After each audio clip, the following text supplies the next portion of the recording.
පහුගිය දවසක සමාජ මාධ්‍ය ඔස්සේ මෙය ඔබ වහන්සේ යෝජනා කරනවා නම් අපි මේ කතා නොකළ යුතුයි කියලා අපි පැත්තකින් තබමු. අපේ ස්වාමින්වහන්සේ පුනර්භවය කියලාත් නෙමෙයි එතන සඳහන් වෙලා තිබුණේ පුනරුත්පත්තිය කියලා. එවැනි කාරණයක් බුදු පියාණන් වහන්සේ දේශනා කරන්නේ නැහැ කියන කාරණය.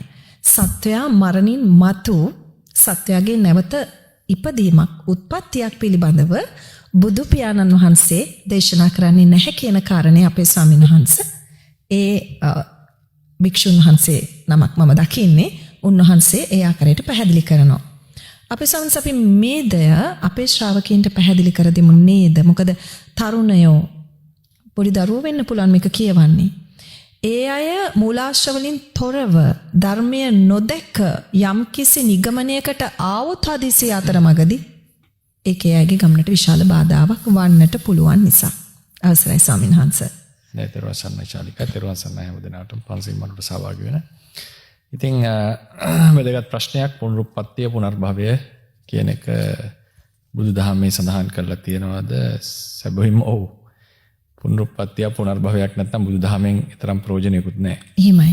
බුදුදහම තියෙන්නේම නැවත උත්පත්තිය නතර කිරීමටනේ. එහෙමයි ස්වාමීන්. කීනා ජාති උසිතම් බ්‍රහ්මචරියන් කියන පාඩේ එන්නෙම ජාති දුක ජරා දුක ආදීන් දුරු වන්නට තමයි බුදුරණාහි මේක දේශනා කළේ. පළවෙනියම විසඳ ගන්නට ඕනේ පුනරුත්පත්තිය පුනර්භවය කියන එක අර්ථ දෙකක්. පුනරුත්පත්තිය කියන්නේ ශාලිකා යම් කිසි භවයක නැත්නම් යම් කිසි ජීවිතයක මුලින්ම ස්කන්ධයන්ගේ පහළවීම. එහෙමයි. ස්කන්ධයන්ගේ පහළවීමට තමයි පුනරුත්පත්තිය කියලා කියන්නේ. ඒක පරමාර්ථ ධර්මයක් නෙවෙයි. ධර්මයන්ගේ පහළවීම. දැන් අපි කියමුකෝ දරුවා සහ දරුවාගේ ඉපැත්ම ගත්තොත් එකද දෙකද? දෙකක්.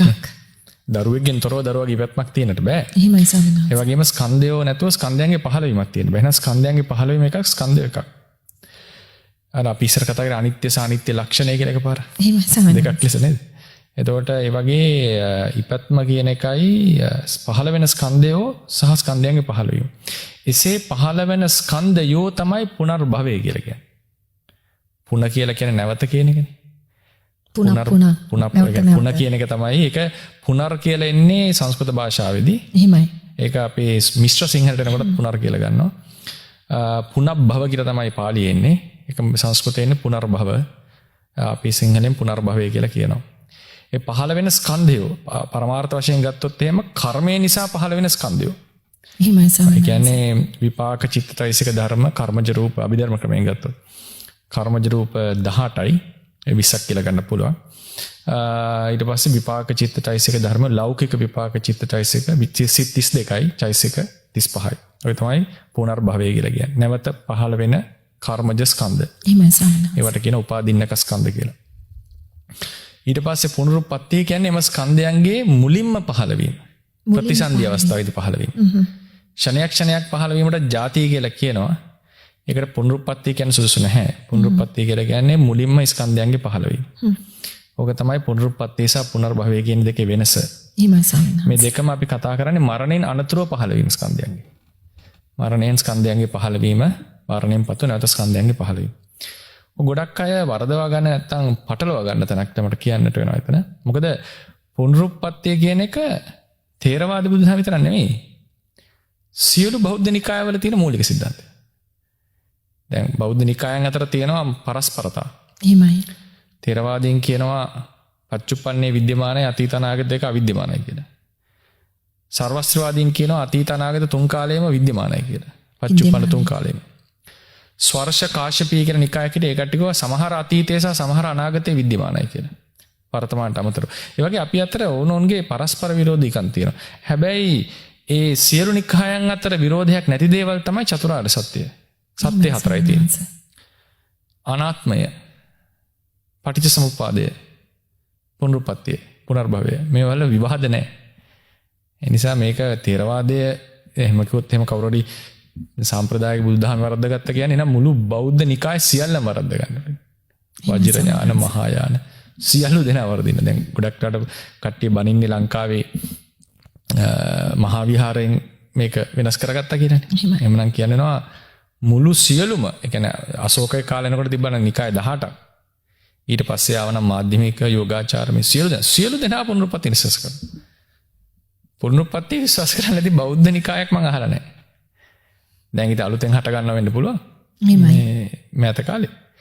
ඉතින් ඒක බුදුදහමේ තියෙන මූලිකම සිද්ධාන්තය පුනරුත්පත්ති පුනර්භවය කියන්නේ. එහෙම සම්හංස. හැබැයි යොතනදී සමහරලාට බුදුරණාහිගේ දේශනාවක් තියෙන අව්‍යාකත ප්‍රශ්න කියලා උත්තර නොදෙන ප්‍රශ්නයක්.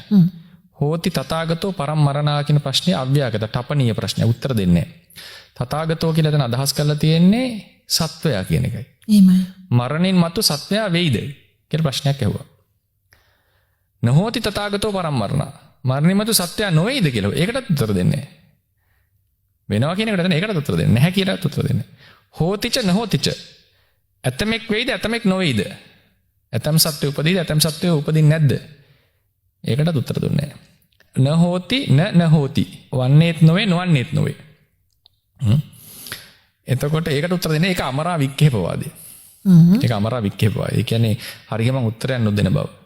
ඒක තමයි සංජය බෙල්ලට්ට පුතු දේශනා කරේ. හොඳ තේරවාදී විවරණය කරන්නේ. ඒකට උත්තර දුන්නෙත් නැහැ. ඒතර සත්‍යයා මරණින් මතු උපදීද කියන එකට උත්තර දීලත් නැහැ. සත්‍යයා මරණින් මතු උපදින්නේ නැද්ද කියන එකට උත්තර දීලත් නැහැ. ඇතම් සත්වය උපදීද ඇතම් සත්වය නූපදීද කියන එකට උත්තර දීලත් නැහැ. ඊට පස්සේ නූපදින්නේද උපදින්නේත් නොවේද නූපදින්නේත් නොවේද කියන එකට උත්තර දීලත් නැහැ.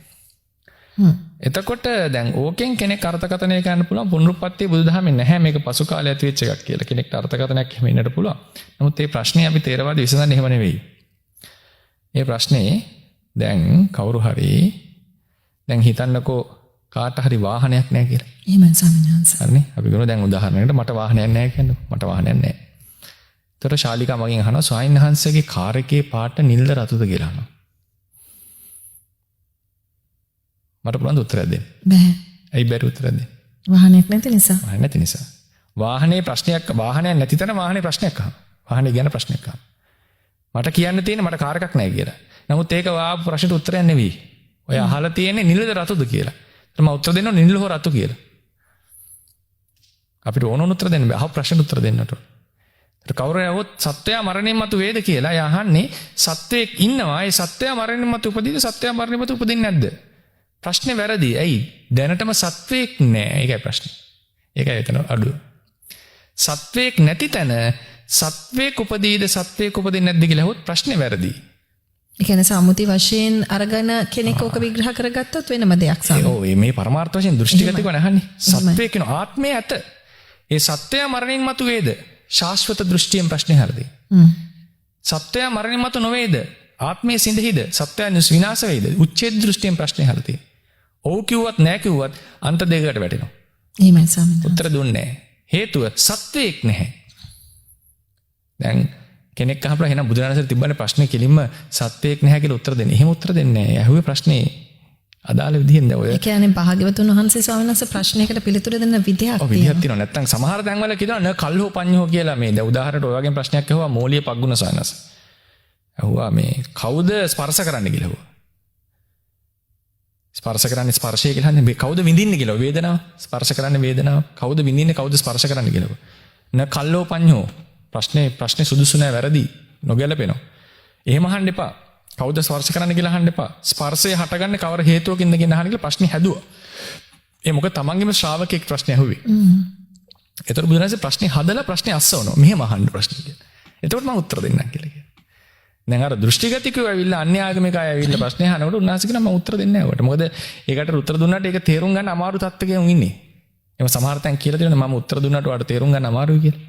මාගන්දී බ්‍රාහ්මණතුමාට කියනවනේ මම විස්තර කරලා තේරුම් ගන්න අමාරුයි කියලා ඔබට. ඉතින් ඒ නිසා ඒ ප්‍රශ්නේ තමයි අඩුව තියෙන්නේ. ඒ නිසා උත්තර දීලා නැත්තේ එතනදී. ওই විදිහම තව ප්‍රශ්නයක් ආවා සාරිපුත්ත ස්වාමීන් වහන්සේක කතාවකදී යමක ස්වාමීන් වහන්සේ. එහෙමයි. උන්වහන්සේ කියන්න පටන් ගත්තා රහතන් වහන්සේ මරණින් සිඳෙයි කියලා. නැවත උපදින්නේ නැහැ රහතන් වහන්සේ කියලා.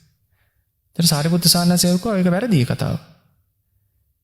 ඔබ රහතන් වහන්සේ කියලා කියන්නේ රූපයටද වේදනාවටද සංඥාවටද සංස්කාරවලටද විඥාණයටද මේ පහටමද පහෙන් අන්‍ය වූ දෙයක්ද? එහෙම රහතන් වහන්සේ ඉස්සලා පෙන්නලා ඉන්න. පිරිනම් පෑමෙන් හෝ මරණයෙන් පිරිනම් පානවා කියන අපි කියන්නේ රහතන් වහන්සේ මරණයට උපදින්නේ නැහැ. එහෙම රහතන් වහන්සේ මරණයෙන් සිඳෙන්නට උච්චිජ්ජ වෙන්නට විසිඳෙන්නට ඉස්සලා රහතන් වහන්සේ පෙන්නලා ඉන්නේ. රහතන් වහන්සේ කෙනෙක් නැතිනම් රහතන් වහන්සේ මරණයෙන් සිඳනවා කියන්න බෑ. නිවනින් නැති වෙනවා කියන්න බෑ. එහෙමයි. රහතන් සත්වයක් නැතිනම් සත්වය උපදිනවා කියන්න බෑ. නූපදිනවා කියන්න බෑ. මොකද සත්වයක් නැහැ. එතනයි ප්‍රශ්නේ තියෙන්නේ. ඔය ප්‍රශ්නේම ආවා බුදුරජාණන් වහන්සේට. එතනදී ආයේ අලගද්දූපම සූත්‍රය කියන්නේ. මිනිස්සු මට බනිනවා සමහර අය සත්වයා නිවනින් සිඳිනවා තථාගතයෝ කියලා. ශ්‍රමණ බවත් ගෞතමයා මේ නිවන් දැක්කලා සත්වෝ නැති කරනවා. මොකක්ද උත්තරේ? පුබ්බේචාහම් භික්කවේ ඒතරහිච දුක්ඛං චේව පඤ්ඤාපේමි දුක්ඛස්සච නිරෝධං. පුබ්බේචාහම් භික්කවේ ඒතරහිච මහණෙනි పూర్වෙහිත් දැනුත් දුක් පුබ්බේචාහම් භික්කවේ ඒතරහිච දුක්ඛං චේව පඤ්ඤාපේමි දුක්ඛස්සච නිරෝධය. මම දුකක් පණවන්නේ දුකක නිරෝධයක් පණවන්නේ සත්වයේගේ නිරෝධයක් නෙවෙයි. එතකොට මොකද්ද මේකේ විවරණය බුදුදහමේ හැටියට? අපි තේරවාද විවරණය මම තේරවාද විවරණයට එනවා. තියෙන නාම රූප දෙකක්. ස්කන්ධ පහක්. ආයතන 12ක් ධාතු 18ක්. මේවා අනිත්‍යයි දුකයි අනාත්මයි. මේ අනිත්‍ය වූ දුක්ඛ වූ අනාත්ම වූ නාම රූප ධර්ම සමූහය ඉපදෙනවා බිඳෙනවා. ඔය තේරවාද විග්‍රහය. ඔකට එකඟ නොවෙන්න පුළුවන් වෙන ආගමික මත දරණයි. සමහර අයකට විරුද්ධ වෙන්න පුළුවන් ශනිකවාදී කියලා. කමක් නැහැ ඒක ප්‍රශ්නයක් නෙමෙයි තේරවාද විග්‍රහයනේ මම කරා. ඉපදෙනවා බිඳෙනවා. ඒ ඉපදෙන බිඳෙන ධර්ම සමූහය මරණයේදීත් බිඳෙනවා.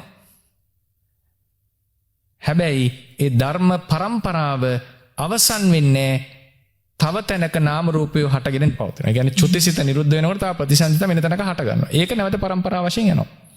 ඒක ඒ ප්‍රතිසන්දිසිතේ පහළ වීම පුනරුත්පත්තිය. එහෙමයි සම්මාස. ඒ පහළ වෙන කර්මජ නාම රූප ධර්මය පුනර්භවය.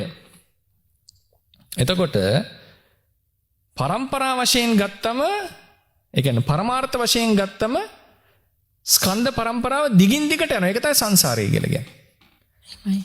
කන්ධානං පටිපාටි. අවිච්ඡින්න පටිපාටිය. නොසිඳී යනවා භවයෙන්. ඒ කියන්නේ භවයෙන් අවසන් වෙන්නේ නැහැ. මරණයෙන් අවසන් වෙන්නේ නැහැ. ඒක දිගින් දිගට මේක යනවා. අවිද්‍යාව නිසා සංස්කාර නිසා ප්‍රතිසන්දි විඥානය පහළ වෙනවා. කර්ම භවය නිසා නැවත උපපත්ති භවය ජාතියක් සිද්ධ වෙනවා.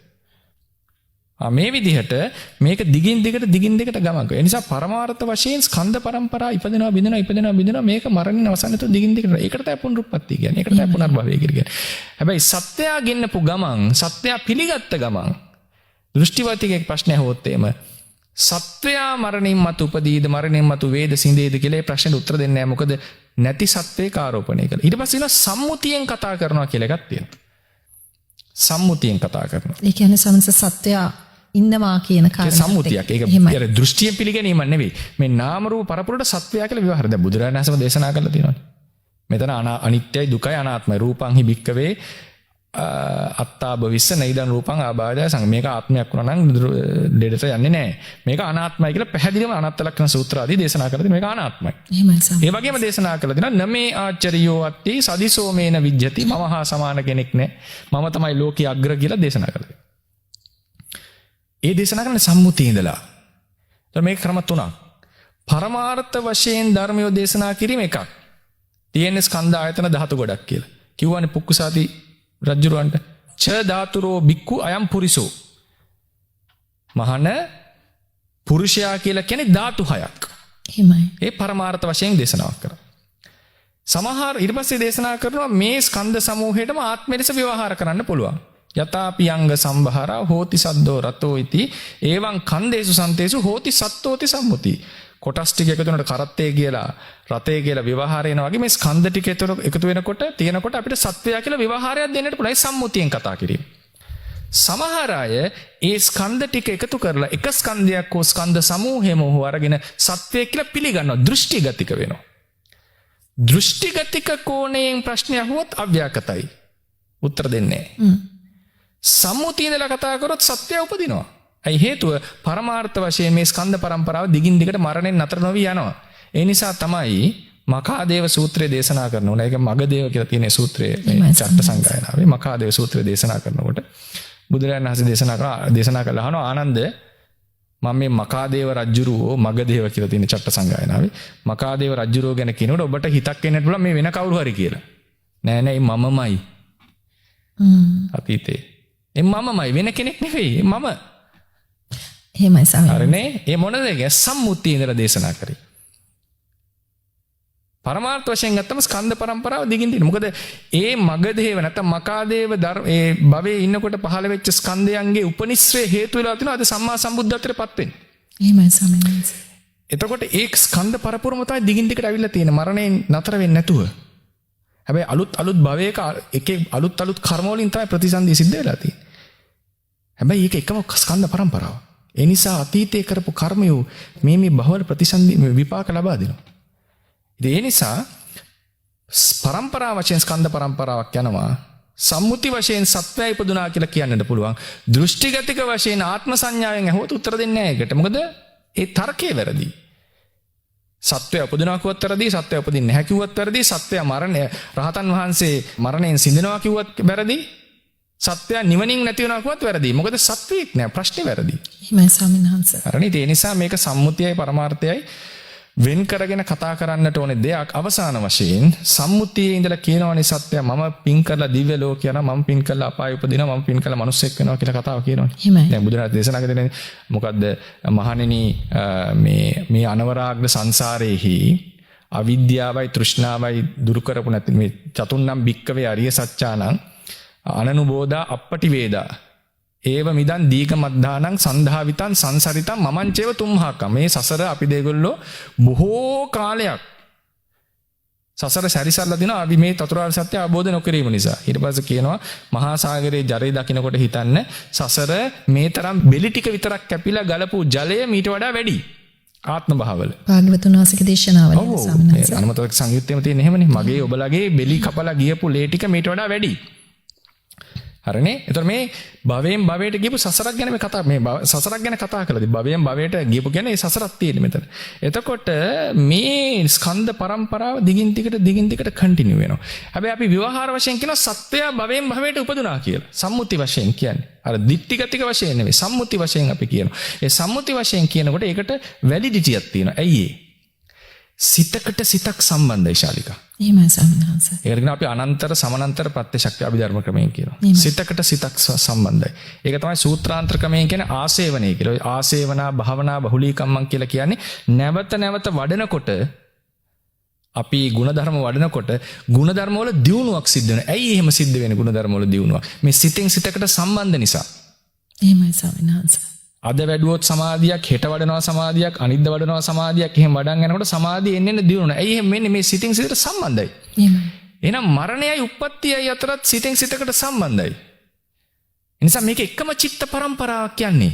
එකම චිත්ත පරම්පරාවක් යන නිසා බෝධිසත්වයම සුමේධ තාපසය වෙලා, බෝධිසත්වයම විදුර පඬිතුයෝ වෙලා, බෝධිසත්වයම මහෞෂධ පඬිතුයෝ වෙලා, බෝධිසත්වෙම වෙස්සන්තර වෙලා, බෝධිසත්වෙම සිද්ධාර්ථ ගෞතමයන් බුදු වුණා කියන්නට පුළුවන්. ඒකම චිත්ත පරම්පරාව යන නිසා සම්මුති වශයෙන් කතා කරන්නට පුළුවන්. පරමාර්ථ වශයෙන් චිත්ත පරම්පරාව කියලා දෙන සත්වයක් නෙවෙයි. හැබැයි දෘෂ්ටිගතිකයේ දෘෂ්ටියේ පිහිටලා ප්‍රශ්නයක් ඇහුවොත් සත්‍යය මරණින් මතු උපදිනවද නැද්ද කියලා ඒකට උත්තර දෙන්න යන්නේ ප්‍රශ්නේ වැරදි නිසා. ඒක හරියට කාර් එකක් නැති කෙනෙක්ගෙන් කාර් එකේ පාට අහුවාගේ ප්‍රශ්නයක්. ඒකත් බොහෝ වෙලාවට ඒ වගේ දෘෂ්ටිගතිකව ප්‍රශ්න අහනකොට තමන්ගේ ශ්‍රාවකයෝ අහලා තිනකොට කවුද ස්පර්ශ කරන්නේ, කවුද විඳින්නේ කියලා මෝලිය පග්ගුණ සායනසේ අහනකොට ප්‍රශ්නේ හරි ගැස්සුවක් න කල්හෝ පඤ්ඤෝ ප්‍රශ්නේ වැරදි. ප්‍රශ්නේ අහන්න කවුද ස්පර්ශ කරන්නේ කියලා නෙමෙයි, කවරක් නිසාද ස්පර්ශය උපදින්නේ කියලා. හැබැයි අත්ති හෝති තථාගතෝ පරම්මරණා නහෝති තථාගතෝ පරම්මරණා කියලා එනකොට ඒ වගේ ප්‍රශ්නයක් ශ්‍රාවකෙක් අහුවත්, දෘෂ්ටිගතිකයෙක් අහුවත් බුදුරණාහි තපනීය ප්‍රශ්න සිද්ධ ඒක අපේ නිත්‍ය ප්‍රකරණ ආදී කතා කරලා දෙනවා. මේක උත්තර නොදෙන ප්‍රශ්න ටික. ඒකට හේතුව ලෙස අපේ ධර්මයේ විවරණය කරලා තියෙනවා. හේතුව සත්වයේ පරමාර්ථ වශයෙන් නැති නිසා ප්‍රශ්නේ වැරදි නිසා උත්තර දෙන්නේ.